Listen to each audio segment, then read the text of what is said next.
तो जैसा कि हमने लास्ट एपिसोड के अंदर देखा था, जो शू फैंग होता है वो शियू को बताता है कि जो यंग मास्टर था उन्होंने पहले से ही मुझे अरेंज कर दिया था कि मैं शैडो में रहकर तुम्हें प्रोटेक्ट करूँ।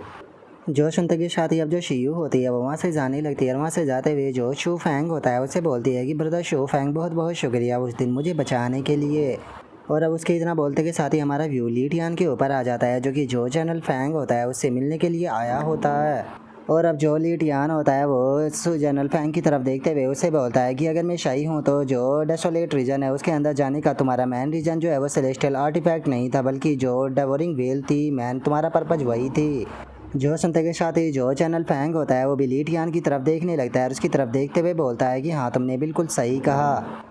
और अब इतना बोलते के साथ ही जो जनरल फैंग होता है वो अपने पास से कोई चीज़ जो होती है वो निकालने लगता है और उस चीज़ को निकालते हुए जो लीटियान होता है उसे बताता है कि जो हेवन डेवोरिंग वेल थी उसके शरीर का एक हिस्सा है जिसे कि ड्रैगन फ्लो विस्कर कहा जाता है। और मैं तुम्हें बता देना चाहता हूँ कि ये मैन मटेरियल है जिसकी मदद से जो इमोर्टलिटी एलिक्सर होती है उसे रिफाइन किया जा सकता है।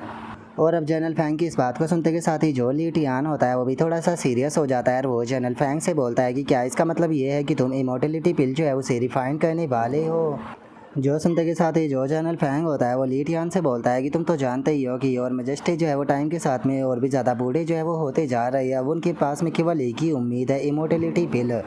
और जो मिनिस्टर लिन थे उन्होंने जॉय और मेजेस्टी है उनके सामने ये प्रपोज रखा कि वे इमोर्टलिटी पिल जो है वो रिफाइन कर सकते हैं। यही कारण है कि हम लोग जो थे वो इस चीज़ को लेने के लिए यहाँ पर आए थे।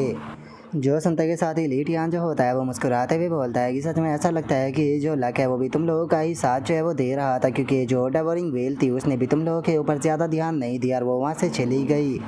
जो सुनते के साथ ही जो जनरल फैंग होता है वो मुस्कुराते हुए बोलता है कि सच बताओ तो जो मिनिस्टर लिन है वो बहुत ही ज़्यादा केपेबल है। उन्होंने पहले से ही यहाँ पर इस चीज़ के बारे में हमें बता दिया था कि डेसोलेट मिस्ट के अंदर किस टाइम पर जो डेवोरिंग व्हील है वो अपेयर होगी। यहाँ तक कि उन्होंने उसकी जो लोकेशन थी वो भी हमें बताई थी, इसीलिए हम लोग चाहे वो पहले से ही उस जगह पर पहुँच गए थे। जो सुनते के साथ ही लीटियान जो होता है वो जनरल फैंग से बोलता है कि अगर मिनिस्टर लिन की बात की जाए तो वो थर्ड प्रिंस जो है उसे टारगेट कर रहा है ताकि वो फोर्थ प्रिंस को क्राउन प्रिंस जो है वो बना सके। क्या मैं सही हूँ? जो सुनते के साथ ही जो जनरल फैंग होता है वो बोलता है कि हाँ, तुम इस बारे में सही हो, लेकिन जो क्राउन प्रिंस है उन्होंने मुझसे ये कहा था कि मैं तुम्हें ये बात जो है वो बता दूँ कि वे उम्मीद करते हैं कि तुम जो कोर्ट के अफेयर है इसके अंदर इंटरफेयर जो है वो नहीं करोगे,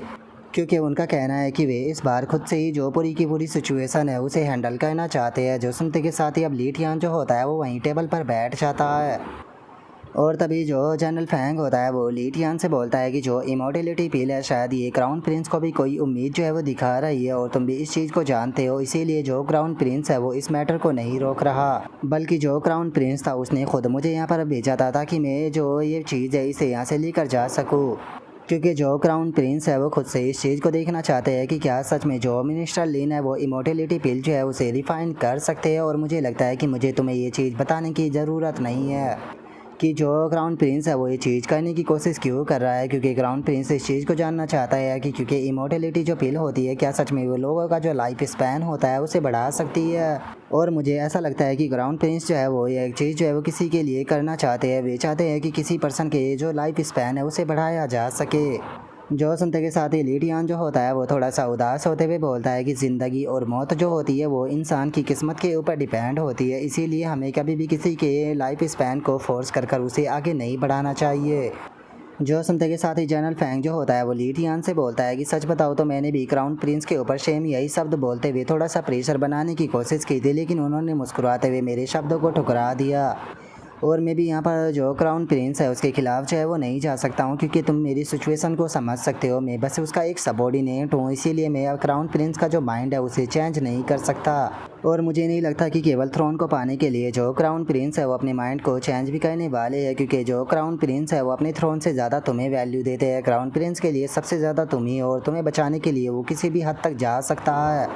और अब इतना बोलते के साथ ही जनरल फैंग जो होता है वो बहुत ही फनी सा फेस बनाते हुए लीटियान से बोलता है कि मुझे सच सच बताओ कि क्या महीने से तुम सच में नहीं डरते हो? एक किस्मत बताने वाले ने मुझसे कहा था कि मैं 60 साल से ज़्यादा नहीं जी पाऊँगा, और अगर सच बताओ तो जब से उस पर्सन ने मुझे ये बात बोली है तब से मैं हर एक टाइम जो है वो डरता रहता हूँ कि पता नहीं मेरी मौत जो है वो कब आ जाए। जो सुनते के साथ ही अब लीटियान जो होता है वो जनरल फैंग से बोलता है कि जब से मैं पैदा हुआ हूँ तब से ही मैं फ़ाइट जो है वो करते हुए आ रहा हूँ ताकि मैं अपना जो फ्यूचर है उसे चेंज कर सकूँ। लेकिन सच बताऊँ तो इतनी मेहनत करने के बाद भी अभी भी मेरा काम जो है वो कंप्लीट नहीं हुआ है, इसीलिए मैं जो शू फैंग है उसे अपने सक्सेसर के रूप में चूज़ कर चुका हूँ। अगर मैं मर भी जाता हूँ तो जो शू फैंग है वो अगला टियानी ली होल का होल मास्टर बनेगा, जो कि मेरी इनहेरिट को आगे लेकर चलेगा, जिस कारण तुम कह सकते हो कि मैं पूरी तरह से नहीं मरने वाला हूँ। उससे अलग मेरे पास में मेरी वाइफ और मेरे बच्चे भी है, जिनकी साइड में मैं अभी रह रहा हूँ और वे हमेशा ही मेरी साइड में रहेंगे। और अब इतना बोलकर जो लीडियान होता है वो जनरल फैंग की तरफ देखते हुए उससे बोलता है कि लेकिन मैं तुमसे एक चीज़ जो है वो पूछना चाहता हूँ कि क्या तुम अभी भी जो मिंग्यू है उसे एक्नॉलेज जो है वो नहीं करना चाहते हो। जो सुनते के साथ ही जनरल फैंग जो होता है वो मुस्कुराने लगता है और मुस्कुराते हुए बोलता है कि ऐसा नहीं है कि मैं मिंग्यू को एक्नॉलेज जो है वो करना नहीं चाहता हूँ, लेकिन तुम्हें मैं पहले ही बता चुका हूँ कि मैं 60 साल से ज़्यादा नहीं जी पाऊँगा। और जब तक मिंग्यू तुम्हारी साइड में है तब तक कि मुझे मिंग्यू की बिल्कुल भी चिंता करने की कोई ज़रूरत नहीं है। और मुझे लगता है कि मिंग्यू का फादर बनने से अच्छा है कि मैं दूर से जो मिंग्यू है उसे बड़ा होते देख सकूं और बस उसका दूर का एक अंकल बना रहूं। और अब जनरल फैंग के इतना बोलते के साथ ही हमें पता चलता है कि जो जनरल फैंग है असल में वो मिंग्यू का फादर है। जिसके बाद में अब हमारा व्यू जो होता है वो एक तियानसी माउंटेन जो होती है उसके ऊपर आ जाता है, जहाँ पर कि हम देखते हैं कि वहाँ पर जो डिंगजी होता है उसके चिल्लाने की आवाज़ आती है। और जो डिंगजी होता है वो चिल्लाते हुए बोलता है कि इमोर्टल बीलाओ प्लीज़ मेरे लिए जस्टिस जो है वो कीजिए।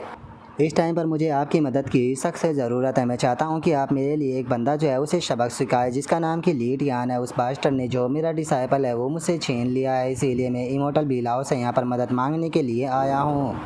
और डिंगजी के इतना बोलते के साथ ही हम देखते हैं कि वहाँ पर एक वीटाओ नाम का जो लड़का होता है वो आ जाता है, जो कि वहाँ पर आते हुए बोलता है कि तुम चाहते हो कि तुम्हारे ऐसे से छोटे से मैटर के लिए जो इमोर्टल बीलाओ है वो परेशान हो। और वीटाओ की इस बात को सुनते के साथ ही जो डिंगजी होता है वो थोड़ा सा हैरान हो जाता है और वो हैरान होते हुए वीटाओ से बोलता है लेकिन जो इमोर्टल बीलाओ थे उन्होंने मेरी डिंग फैमिली से वादा किया था कि वे हमारे लिए 3 चीज़ें करेंगे। जो सुनकर जो वीटाओ होता है वो बोलता है कि उस बात को हज़ारों साल जो है वो बीत चुके हैं, लेकिन जो तुम्हारी डिंग फैमिली है उसने कभी भी उस प्रॉमिस का इस्तेमाल करने की कोशिश नहीं की, लेकिन तुम आज यहाँ पर आए हो और तुम चाहते हो कि उस प्रॉमिस के बदले तुम बस एक बंदे को सबक सिखवाओ। तुम जानते हो ना कि अगर यहाँ पर इमोर्टल बीलाओ ने तुम्हारे लिए उस बंदे को सबक सिखा भी दिया तो इससे तुम जो अपना एक प्रॉमिस है उसे खो दोगे। जो सुनते के साथ ही जो डिंगजी होता है वो उसे वीटाओ की तरफ देखते हुए उससे बोलता है कि हाँ मैं इस चीज़ को जानता हूँ, इसीलिए तो मैं उस चीज़ का इस्तेमाल करना चाहता हूँ। जो सुनते के साथ ही वीटाओ को भी कुछ समझ में नहीं आता और वो डिंगजी से बोलता है कि क्या तुम्हें नहीं लगता कि एक बार तुम्हें और इस बारे में थोड़ा अच्छे से जो है वो सोच लेना चाहिए। जो सुनते के साथ ही डिंगजी जो होता है वो फनी सा फेस बनाते हुए बोलता है कि मुझे आखिर इस बारे में क्यों ही सोचना है, मैं डिंग फैमिली के अंदर अकेला पर्सन रह गया हूँ और इस टाइम पर मैं जो वो प्रॉमिस है उसका इस्तेमाल करना चाहता हूँ, तो इसीलिए प्लीज़ मेरी मदद कर दीजिए ना। जो सुनते के साथ ही अब जो डिंगजी होता है वो वहाँ पर लगा हुआ जो पर्दा होता है उसकी तरफ देखने लगता है और उस पर्दे की तरफ देखने के बाद में वो डिंगजी से बोलता है कि ठीक है, इमोर्टल बीलाओ ने जो तुम्हारी बात है उसे सुन लिया है। जो सुनते के साथ ही जो डिंगजी होता है वो भी बहुत ज़्यादा खुश हो जाता है और खुश होते हुए बोलता है कि क्या इसका मतलब ये है कि जो इमोर्टल बीलाओ है वो उस बास्टर्ड लीटियान को सबक सिखाने वाले हैं। जो सुनते के साथ ही जो वीटाओ होता है वो उससे बोलता है कि हाँ, इमोर्टल बीलाओ ने तुम्हारी बात जो है वो सुन ली है और वे तुम्हारे काम को करने के लिए तैयार है। और अब वीटाओ के इतना बोलते के साथ ही हमारा आज का एपिसोड जो होता है वो यहीं पर ही कंप्लीट हो जाता है। तो नेक्स्ट एपिसोड के अंदर देखिए कि आगे क्या होता है। अगर आप लोगों को वीडियो अच्छी लगी हो तो लाइक करना, चैनल को सब्सक्राइब करना। मैं मिलता हूँ नेक्स्ट एपिसोड के अंदर, तब तक के लिए बाय बाय गाइस।